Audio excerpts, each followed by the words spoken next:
Assalamualaikum warahmatullahi wabarakatuh. Kali ini kita akan melanjutkan mengenai materi fungsi dan grafiknya. Nah, yang pertama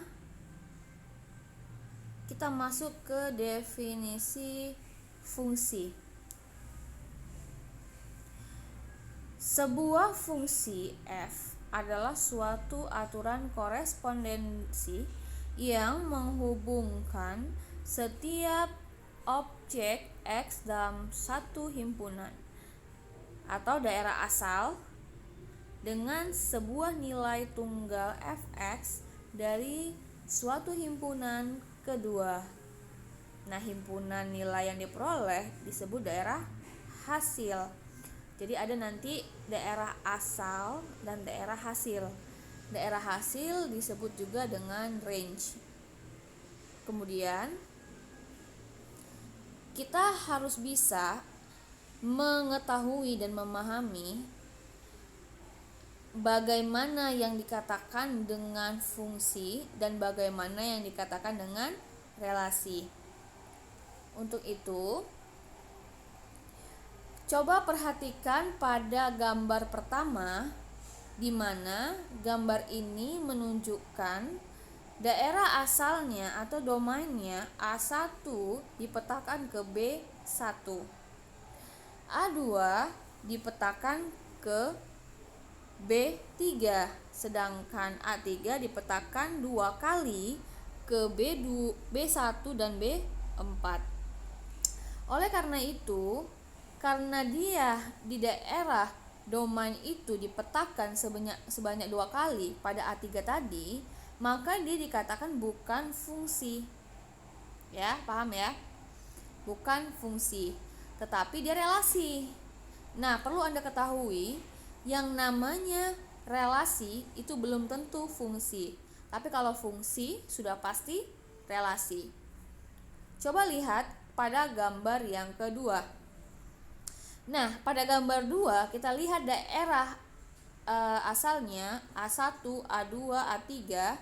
Nah, A1 dipetakan ke B1, A2 dipetakan ke B3, sementara A3 kosong, tidak dipetakan. Maka kalau daerah asalnya ada salah satu saja yang tidak dipetakan, maka dia bukan termasuk fungsi.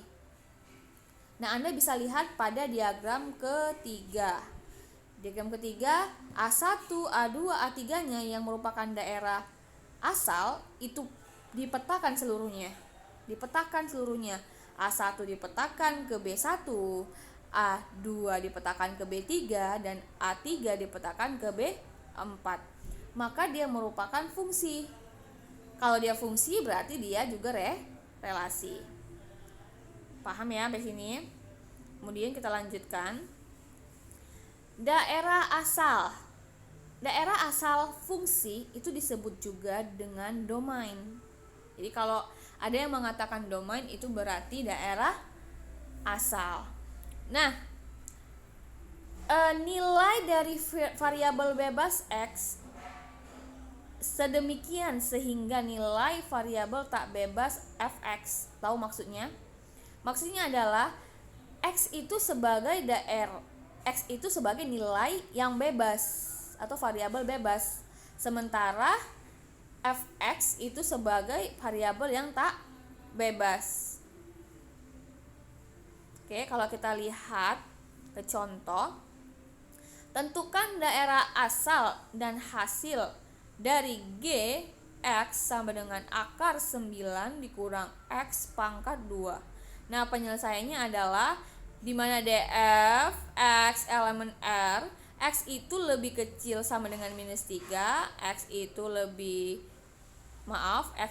besar sama dengan -3, dan X itu lebih kecil dari 3, di mana didapatkanlah hasil -3,3. Begitu juga dengan 0 dan 3. Kemudian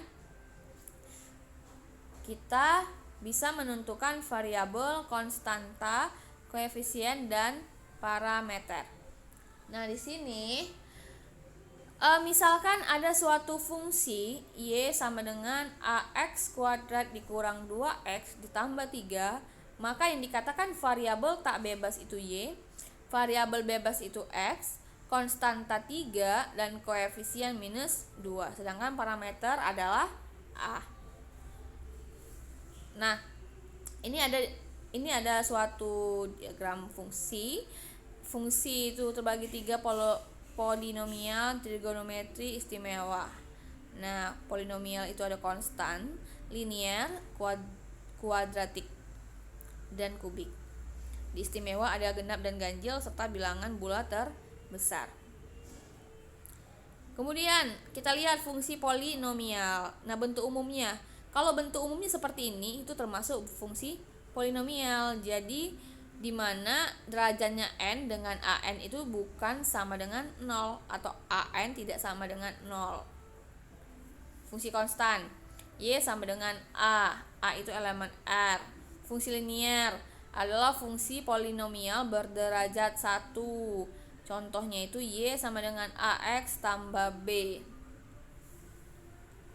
Sementara fungsi kuadrat itu adalah fungsi polinomial berderajat 2. Contoh y sama dengan ax pangkat 2 ditambah bx ditambah dengan c.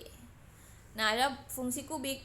Fungsi kubik itu fungsi polinomial berderajat 3, di mana y sama dengan ax pangkat 3 ditambah bx pangkat 2 ditambah cx ditambah dengan d. Nah, fungsi trigonometri. Sin itu depan per miring. Nah, kita lihat, dia diketahui tetanya berada di BAC, artinya di sudut A. Jadi kalau depan per miring, depan per miring berarti BC per AC. Sedangkan cos AB per AC, tan BC per AB. Nah, sudut-sudut istimewa dari kita kuliah atau kita waktu kita belajar dulu waktu SMA itu kan sudah pernah dipelajari sudut-sudut istimewa. Ada 0 derajat, 30 derajat, 45, 60 derajat, 90 derajat. Jadi itu sudah menjadi suatu hal yang pernah dipelajarin ya, dan tidak asing lagi. Kemudian fungsi genap dan ganjil. Nah, apabila fungsi disebut genap jika f min x sama dengan fx, di mana semua x elemen dari df. Kemudian f disebut fungsi ganjil jika f min x sama dengan min fx, di mana semua x elemen dari df.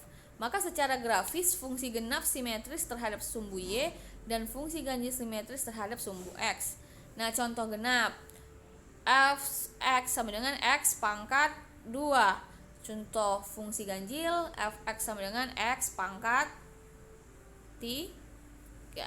Oke. Fungsi bilangan bulat terbesar atau disebut juga dengan fungsi perangko. Nah, kita lihat istilahnya ya, lambangnya ya. Kan itu f(x) tuh ada lambang seperti itu ya, kurung 2 ya. Nah, itu bilangan bulat terbesar yang lebih kecil atau sama dengan x. Contoh, kelihatan ya. Oke. Nah, sekarang grafik. Kalau dia grafiknya sama dengan x, berarti nanti grafiknya linear. Jadi kalau misalnya y sama dengan 1, masukkan titiknya 1, tarik titikkan garisnya. Y sama dengan 2, maka akan terbentuklah garis lurus. Kemudian ada y sama dengan x kuadrat. Nah, ini tidak asing ya teman-teman semuanya. Nah, ini pasti kalau dia bentuk kuadrat selalu ada 2 caranya. Kalau dia nggak terbuka ke atas, maka dia terbuka ke bawah. Nah, kalau yang ini x pangkat 2 itu terbuka ke atas. Kelihatan ya, ini juga dipelajarin jenis-jenis grafik. Ini juga. Nah, hal yang perlu Anda ingat adalah jika fx dan a lebih besar dari 0, maka akan berlaku hal-hal seperti ini. Y sama dengan Fx kurang A diperoleh dari grafik Y sama dengan Fx yang digeser ke kanan sejauh A satuan. Grafik Y sama dengan Fx tambah A diperoleh dari grafik Y sama dengan Fx yang digeser ke atas sejauh A satuan. Yang ketiga, grafik Y sama dengan min Fx diperoleh dari grafik Y sama dengan Fx yang dicerminkan terhadap sumbu X.